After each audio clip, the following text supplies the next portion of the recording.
Growing up, the happiest days of my life were spent on the water, enjoying the bays and the marsh of the South. I enjoyed revisiting those days. The Inshore Angler with Mike Dyess. This is my kind of day. The ripple on the surface is barely noticeable. It could simply be the wind kicking up on this cold winter day. Mike Dyess scans the water for clues. There in the distance, a single tail breaks the surface. Mike wonders, is it a loner? And then he sees more. In the tidal waters near Charleston, South Carolina, redfish are known to school up into giant pods. So many reds, the water turns dark.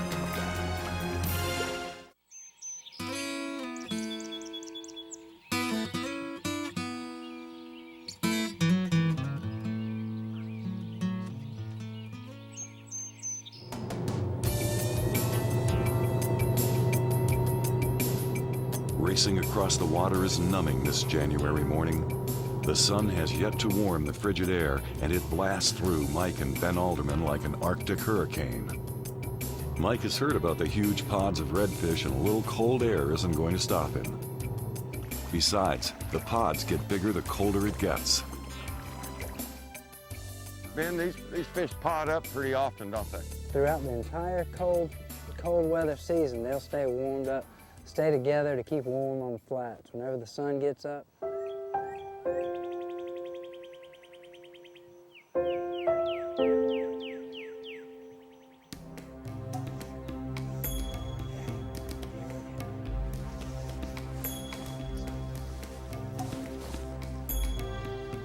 When it's this cold, Ben and Mike like to use fly rods. They search the water looking for rippling, the kind of ripples made by tailing reds. Look at them. Look at them. You ever seen so many? come a little closer, a little closer. I'm gonna have that pack right on top of my fly in just a minute.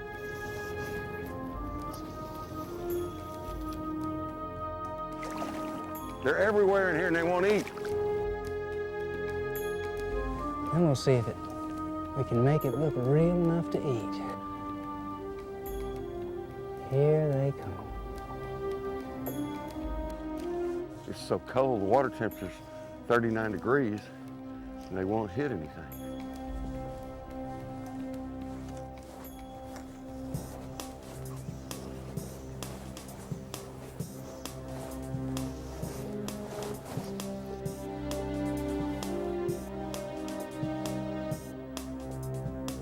Patience, patience, patience.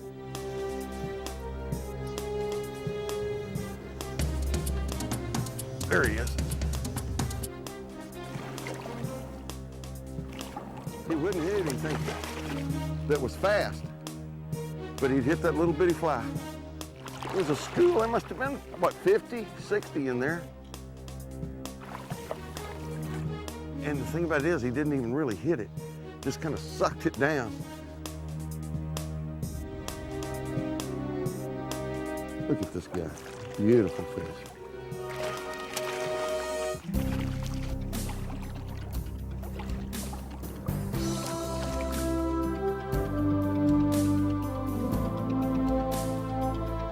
He had that fly. Oh, that's so cold. Oh, what a fish. Pretty good fish. Little South Carolina flat. Fly fishing. 29-degree weather right now. I'll tell you what, beats the heck out of staying on the dock. The cold numbs Mike's hands, causing him to drop the fish into the water.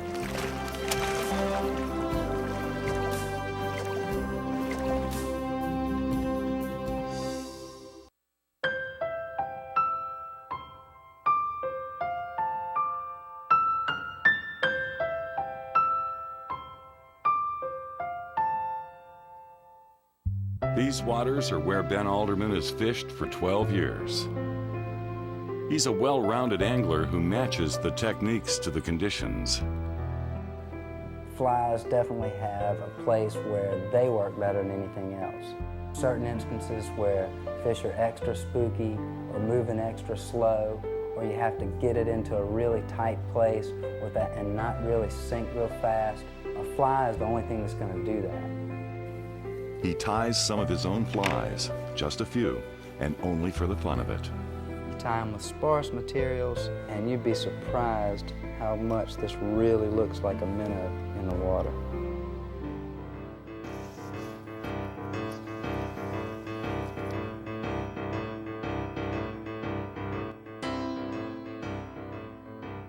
There he is. Come here, buddy. Look at all of them. They're everywhere. I might have foul hooked this, I hope not. Come here, buddy.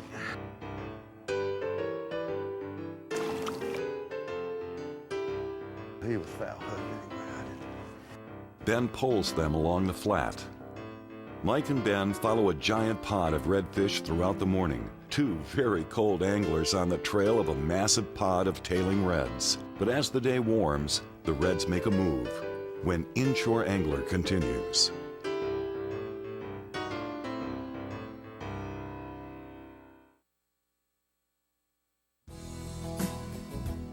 Inshore Angler is brought to you by Shakespeare Fishing, over 100 years of excellence in fishing. Chevy Trucks, the most dependable, longest-lasting trucks on the road. Cajun Red Lightning, get the red line. Ugly Stick, ugly to the bone.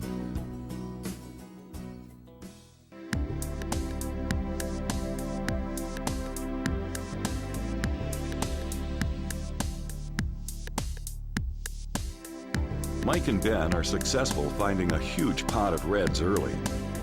But as the weather warms, the fish move, and so do they. Charleston is a pretty complex estuary. With 6 feet of water moving on and off the flats every 6 hours, you really have to have some patience and really make a game plan that works with Mother Nature to make the most of your time on the flats.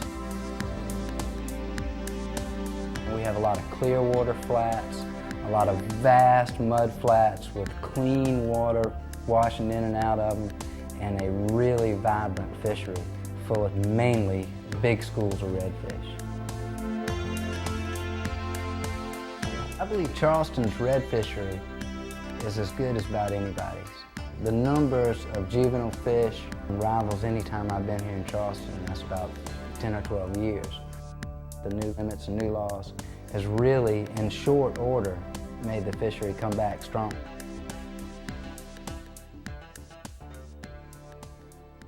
Here he is. Got him? Finally got one on. Nice red. Looks like he's about 7 pounds, 6, 7 pounds. Pull a little drag. There we go, bud. There we go. That's what we needed. Well, they're stacked up on that point, aren't they? There's a good group of probably about 50 fish or so. Yeah. Funny. Watch 200 and won't eat. Watch 50 and they do eat. Exactly. Pretty good odds. Whoa, he's going under. He's taking us under. There he is. He's a little bit better than we thought. He's not real little. There he is. Ooh, boy, he nailed that.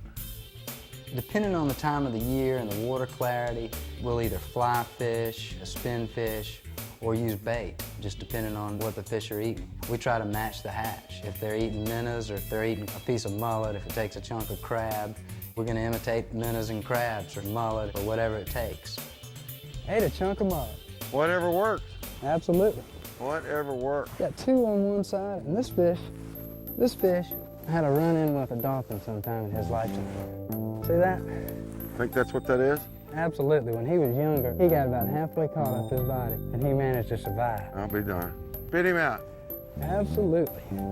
He's a survivor. Certain times during the winter, when the fish are really cold due to overnight temperatures, it takes some time for the sun to warm up the flats and for the fish to loosen up and get ready to eat. Slow-moving fish can't eat a fast-moving target. And it's the same thing, you gotta think about that when you release them. They're slow, it puts more pressure on them, and when you put them back in the water, you gotta make sure that they swim off strong on their own.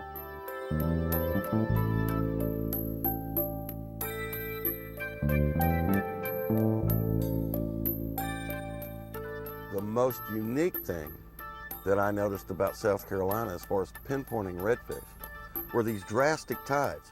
These tides would move in and out about every 5 to 7 hours. When the tide would come in, all the fish would go back up in the grass and the creeks and the little channels. They would be more spread out. When the tide came out, they'd come back to the deeper water and drop right off the oyster beds, which made fishing really pretty simple.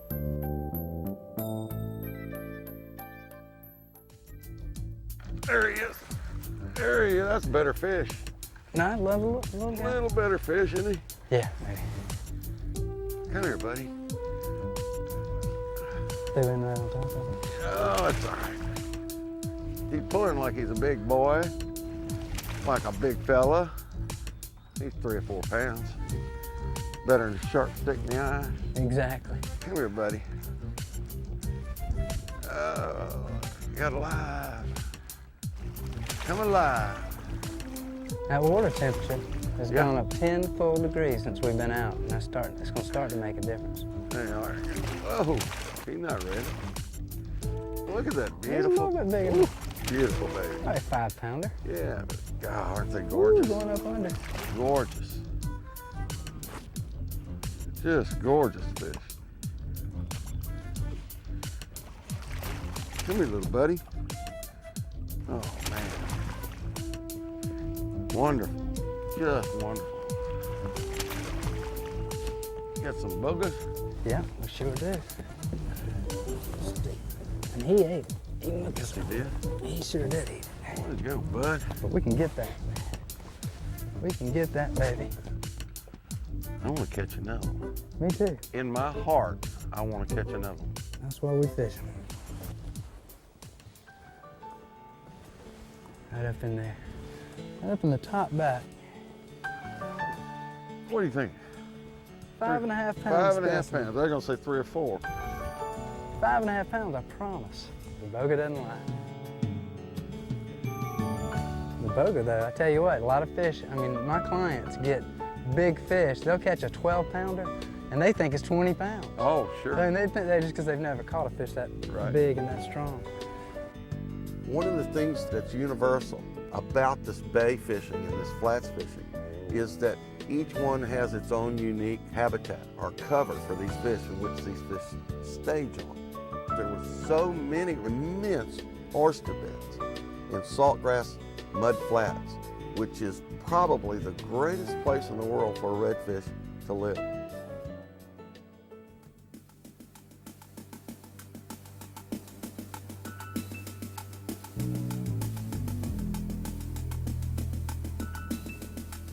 Fishing in freezing temperatures pushes Mike and Ben to the limit of their angling endurance when the inshore angler continues.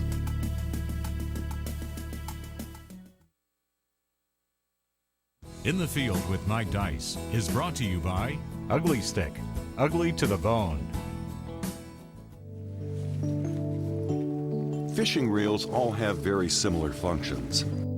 How they perform those functions can be done in different ways. With spinning and bait casting reels, the angler usually touches the line only when it's on the spool at the start of the cast. In fly fishing, the angler peels line off the reel, casts by moving the arm back and forth, and retrieves by pulling line in with the hand. Some fly anglers do this keeping the rod in the same hand, while others switch. For this reason, reversible fly reels are gaining popularity. Let me show you how simple it is to change this reel from a setup for a right-hander to a left-hander. You just open it up and you take the gear and you reverse it. There are no screws or special tools. This is a great reel and it's a quick change. Really, really nifty idea. The day wears on and the fishing slows. It's amazing to me that these fish haven't eaten more, because it's considerably warmer. Certainly warmer than. In December, we were pulling 30 to 50 out of these groups Yeah. in a day. We'd come in here and catch Yeah, 30. but you didn't have 22-degree weather either. No, They look for a big pot of reds, but find only a few isolated fish. Eventually, boredom sets in.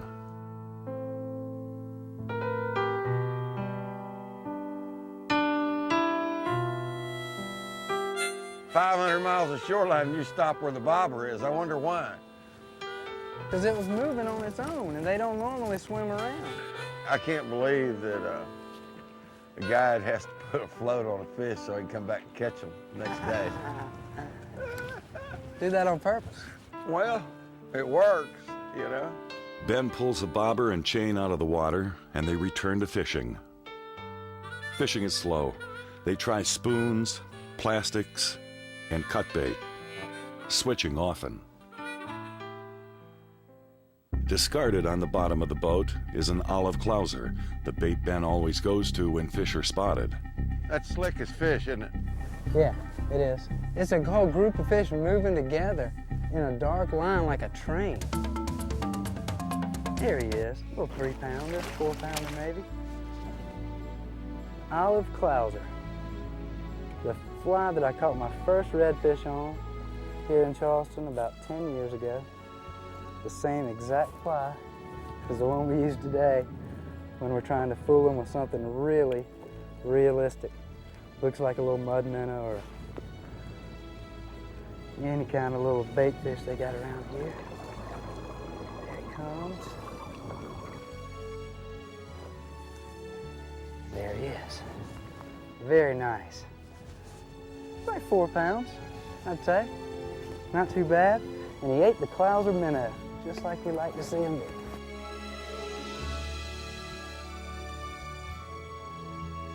You can get back with your family. Just 2 shakes. He's ready. There we go. All right, let's get another one. Mike and Ben keep working this flat. They're surprised to be spotting so many reds bunched up. But then again, it's still pretty cold, and that's what reds do when it's cold. Fish, fish everywhere. Not one will eat. When the inshore angler returns, Mike and Ben find another approach to get the fish to bite.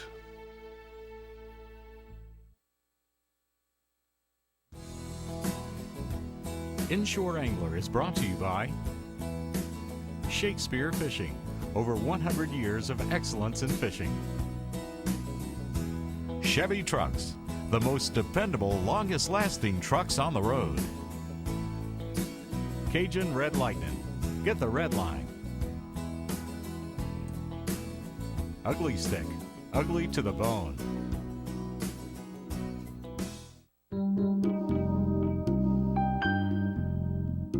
Cold days are a challenge to nature and to anglers.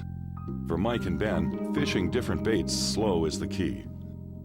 There he is. There's a big fish right there. I don't think I've ever met anybody that's as diehard as Ben Alderman. He'll match you cast for cast. He really enjoys what he's doing, and he's a pleasure to fish with. Taking that drag, nothing like it. Little grub fish, caught him on a fly today. Grub, jig.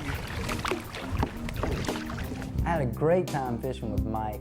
I love to fish with people from different areas and like to watch how they try to bring their style of fishing to our area. And he was able to overcome fishing out of a different kind of boat than we normally fish out of, fishing with different kind of tackle, and he's still able to come here and catch redfish just like he does in Texas, in Florida, and anywhere else he travels. Pretty little fish. There it is. Caught him on artificial. Fly, live bait and dead bait.